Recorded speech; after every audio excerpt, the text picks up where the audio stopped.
que é com verdadeira violência aos meus princípios e ideias que adoto uma medida como... Nós estamos instituindo a ditadura.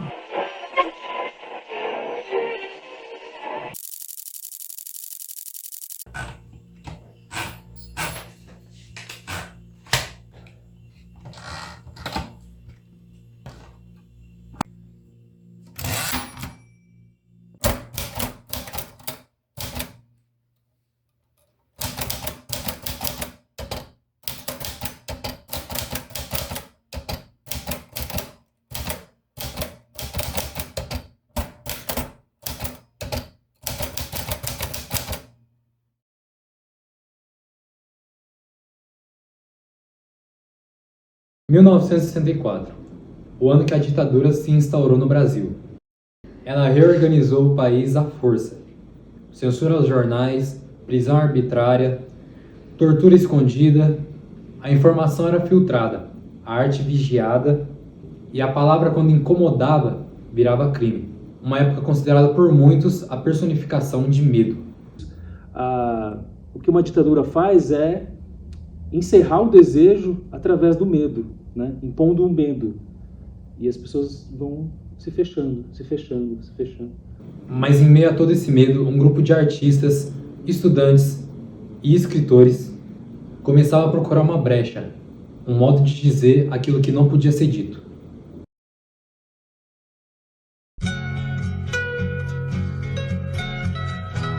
Naquele período, a arte brasileira vivia entre a faca e o sussurro.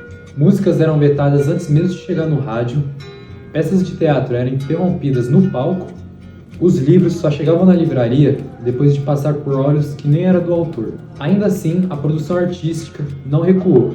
Ao invés de se calar, se reinventou. Metáforas, códigos, ironia, gestos escondidos. A arte foi se movendo entre as brechas.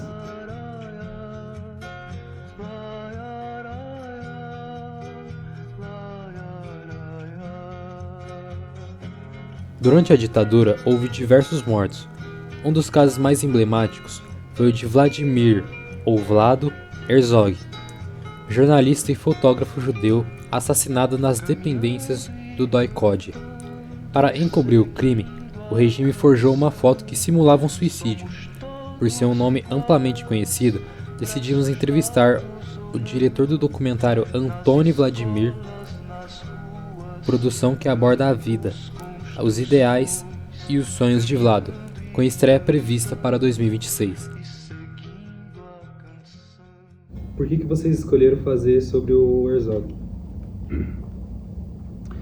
Assim, o Herzog, ele tem o assassinato dele, tudo que aconteceu a partir do dia 25 de outubro de 1975, politicamente no Brasil, o impacto foi muito grande. Abalou as estruturas da ditadura militar, né? Depois ali 3, 4 meses tem a morte do Manuel Fiel Filho também nas mesmas condições do que a morte do Vlado, né? No mesmo espaço, e toda essa movimentação tanto do ato na Sé, né? Um ato de 8.000 pessoas numa missa de 7º dia, né?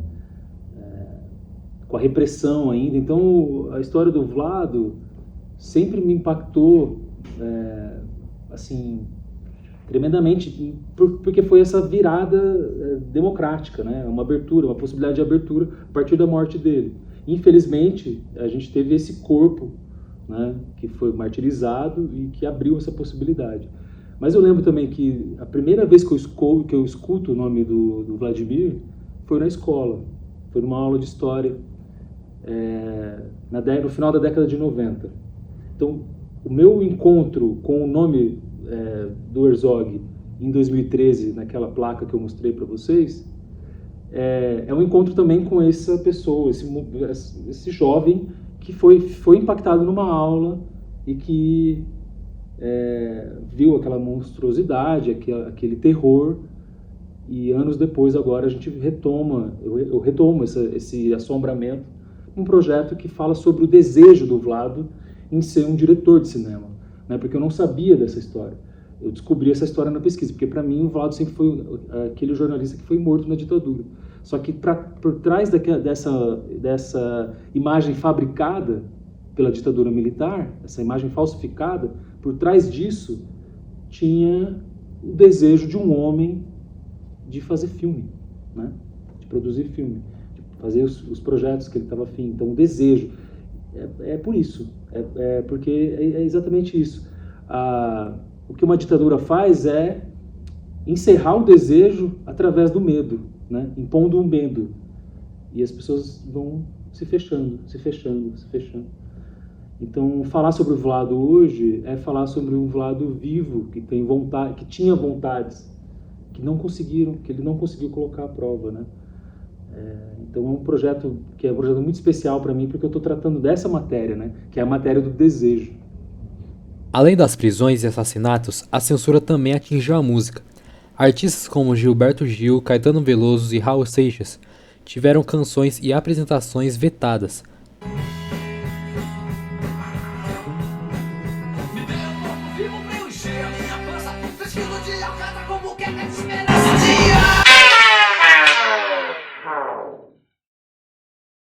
Muitas vezes impedidos de subir ao palco. Diante da falta de liberdade de expressão, a arte buscou novos caminhos. E é nesse contexto que entra a poesia marginal. O que eu acho da poesia marginal que, de alguma maneira, pode até ter uma relação ali cultural, né?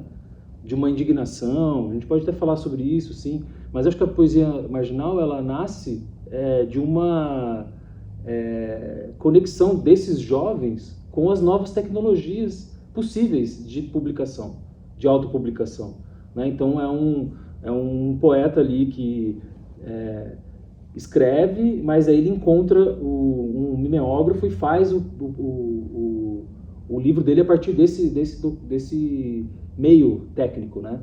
E daí ele começa a furar essa necessidade de chegar numa grande editora e fazer um livro, né? Que parecia muito distante para ele. Então, assim, é uma cultura que vem do tropicalismo, uma contracultura brasileira que vai desembocar nessa galera do marginal, né, da poesia marginal, depois ali nos anos 80 também, né, no teatro, no próprio cinema, né, desse período. Então, é um caldo de Brasil. Os poetas marginais surgiram durante o período final da ditadura brasileira e buscavam romper com a formalidade e a rigidez da poesia tradicional. Produziam textos diretos, irônicos, contestadores e muito ligados ao cotidiano, valorizando a linguagem coloquial e a experiência urbana. Publicavam seus próprios poemas em livros artesanais, mimeógrafos e panfletos, distribuídos de mão em mão, numa atitude de resistência cultural e independência editorial. Suas obras refletiam inquietação política, humor ácido, intimidade, crítica social e o desejo de criar uma arte próxima das pessoas e distantes das instituições oficiais.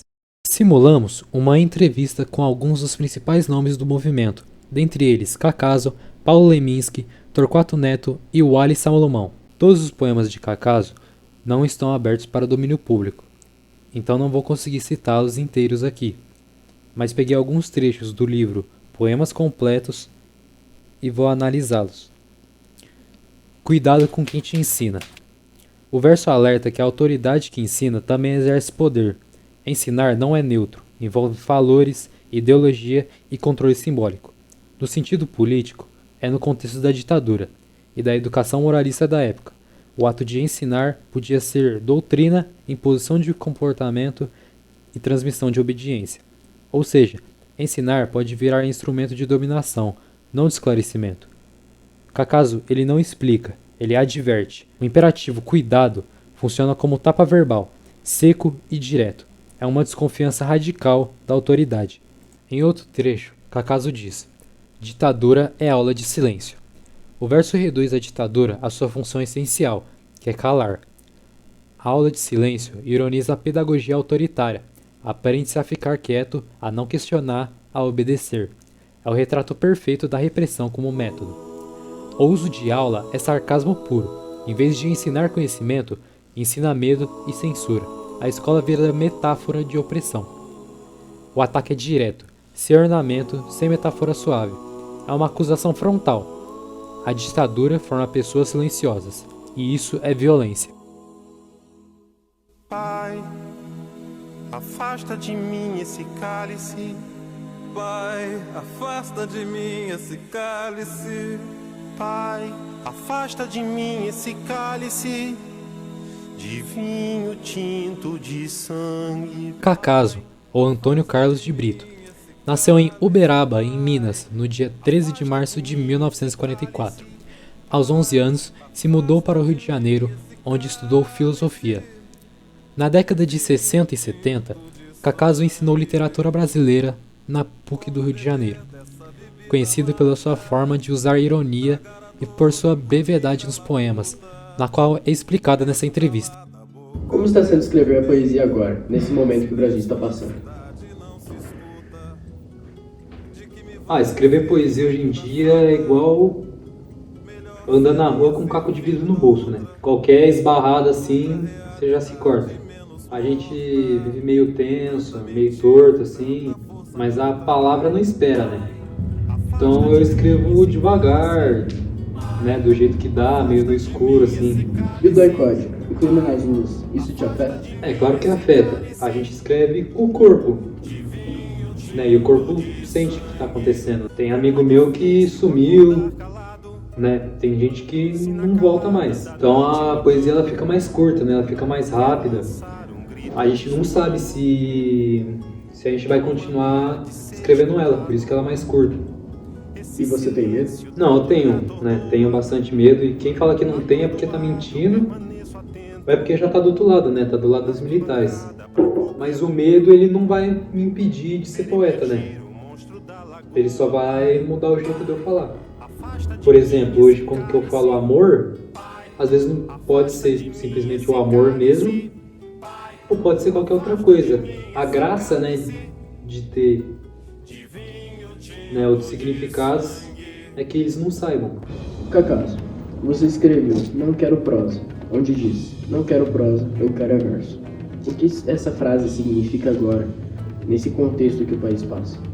Significa que eu não quero conversa comprida com poder nenhum. A prosa é lenta, ela se arrasta, ela demora, e o tempo é que menos existe pra gente hoje em dia, né? Os versos são rápidos, né? É tiro curto, né? O poema inteiro foi tipo assim, um modo de dizer: não tenho tempo pra ficar conversando com censura nenhuma. Eu verso porque é o único lugar onde o Estado não tem facilidade de pôr a mão assim, né? Em Beijo na Boca você escreveu: "Quando eu digo adeus, é só para ver se fica". Isso tem a ver com viver sob repressão? Tem sim. É que a gente vive numa época e num país que até o bom dia que você recebe, ele precisa assim ser desconfiado, entendeu? O verso ele brinca com despedida, só que por baixo ele brinca com ambiguidade forçada, assim, sabe? A forma de sobreviver falando torto. O poema fala de amor, né? Claro. Só que ele também fala sobre você tá testando sempre o próprio limite, assim. Vendo o quanto que dá pra ficar antes de você definitivamente fugir, assim. Em um de seus poemas curtos você escreveu: "Poesia é risco". Qual o risco de hoje? O risco é tudo, né? É tipo, publicar, né, circular, ou às vezes, tipo assim, eu recitar o poema num bar errado, assim, já é risco, né? Mas eu acho que o maior risco é falar claro demais, né? Eu preciso usar uma ironia, assim, às vezes, né, porque se eu não usar alguma ironia ou qualquer coisa assim, de falar claro demais, né, eu morro. A poesia marginal começou porque a gente queria meio que sentir esse risco na mão mesmo. Sem intermediário, sem editor limpando sujeira. Essa poesia é risco porque ela não pede permissão. E qual o papel do poeta agora? O poeta agora ele é um sujeito cansado, né? Só que ele insiste mesmo assim. A gente escreve para não aceitar o silêncio, né, como destino. Eu escrevo porque eu não posso ficar quieto. Porque no fundo, assim, eu só sobrevivo escrevendo, né, nesse tempo. Distraídos venceremos. Eles querem que eu seja sério, mas eu não sou sério. Eu sou leminskiano. Leminski mistura humor, autoafirmação e filosofia pop. o verso desafia a seriedade institucional, valorizando a espontaneidade e o desvio. Ao dizer "eu sou leninskiano", ele cria uma identidade poética própria, lúdica, anárquica, anti-acadêmica. O poema provoca, talvez a liberdade criativa seja mais revolucionária do que a rigidez. Vencer distraído é rejeitar as regras do jogo. Roda mundo, roda gigante, roda moinho, roda peão, o tempo rodou num instante. Agora, a entrevista de Paulo Leminski, nascido em Curitiba, no Paraná, no dia 24 de agosto de 1944. Foi um escritor, poeta, músico, crítico literário, jornalista, publicitário, tradutor e professor, caracterizado pelo seu uso frequente de palavrões e brincadeiras com ditados populares. Como que a poesia marginal pode se diferenciar das poesias já existentes antes da ditadura? A poesia marginal era como um grafite na parede do poder. Quanto à literatura normal, ela escrevia de terno e gravata, nós escrevemos de bermuda, roupa mais informal mesmo. De que maneira o contexto repressivo da ditadura influenciou sua escrita? Influenciou como uma sombra da luz do sol, procurando lugares para se esconder. Por que o mimeógrafo e a autopublicação se tornaram símbolos da poesia marginal? Porque são nossas armas leves. Quando não se pode falar nos palcos, nós improvisamos. Qual era o papel da rua na produção poética marginal? A rua é a nossa editora, nosso laboratório, nosso público. O poema precisa circular de olho a olho, corpo a corpo. A poesia marginal era necessariamente política? Mesmo quando não se fala sobre política, ela é política. Só de estar furando a ditadura já é político, muito político, né? Como você vê a relação entre poesia, resistência e humor? O humor é uma forma de desarme, enquanto o poder tenta ser sério. Rir é resistir. A poesia marginal usa o riso como uma chave, abrindo portas de tudo que precisar. Que conselho você daria aos jovens poetas que vivem em tempos de tensão política? Não deixe que os jovens roubem a palavra. Ela é o primeiro território da liberdade.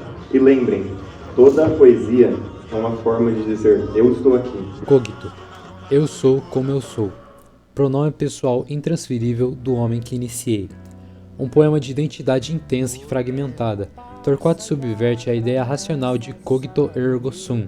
Penso, logo existo. Ao afirmar o eu é instável, intransferível e cheio de ruptura.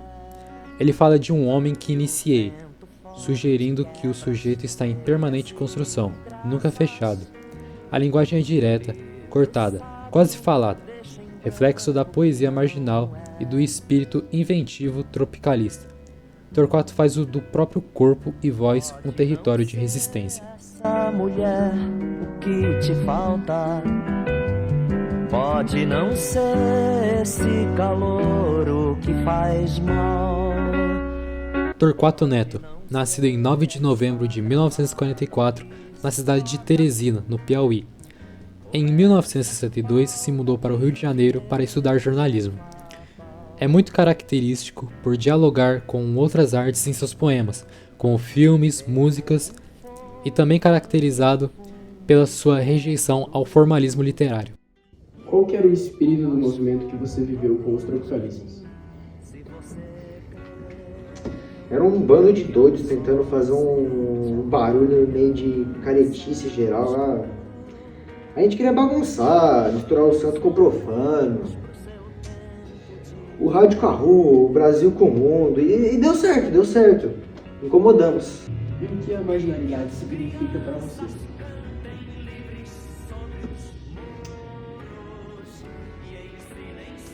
Marginal é quem não aceita a moldura. Eu nunca me enquadrei, nunca fui enquadrado. Eu preferi sempre ficar no canto, no meu canto. Olhando pelo avesso, escrevendo do lado errado da página. Sempre ao contrário de todo mundo. E como que você descreveria sua relação com a música?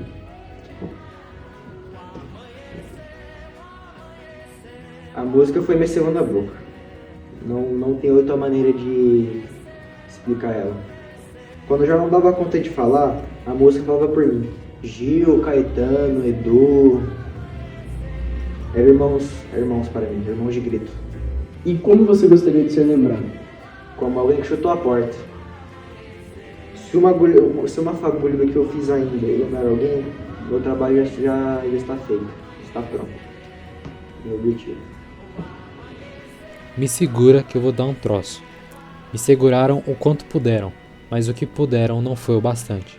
O Ali trabalha a explosão, o transbordamento, a energia do excesso.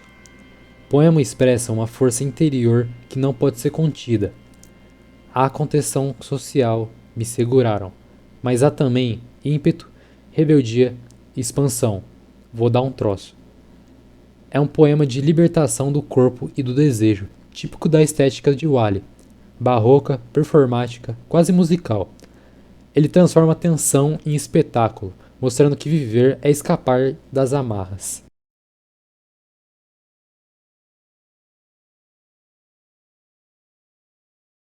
Wally Salomão nasceu em Jequié, na Bahia, dia 3 de setembro de 1943.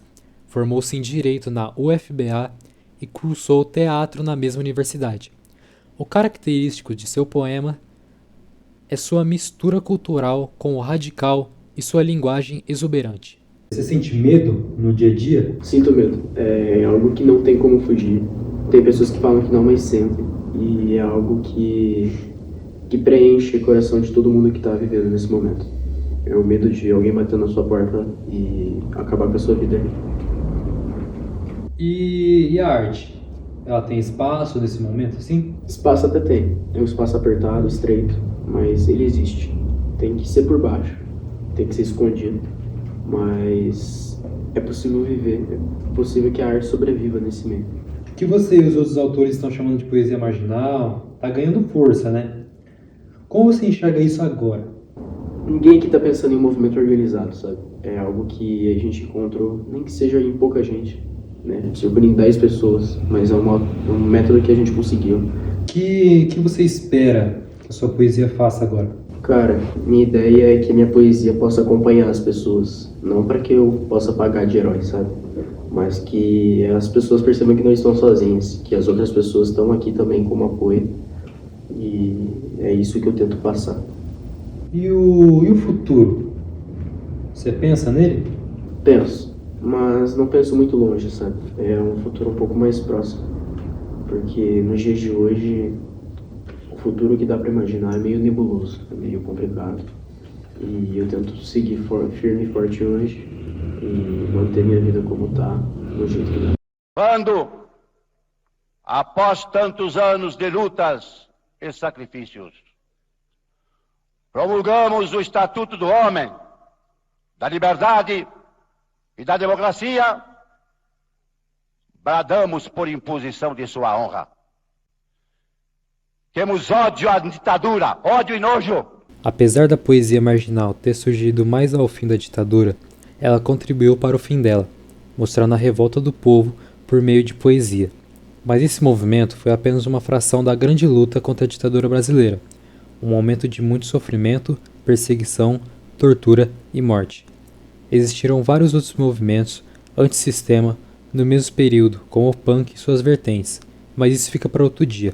Obrigado por assistir, espero que tenha gostado. Se não gostou, eu não ligo. Abraço.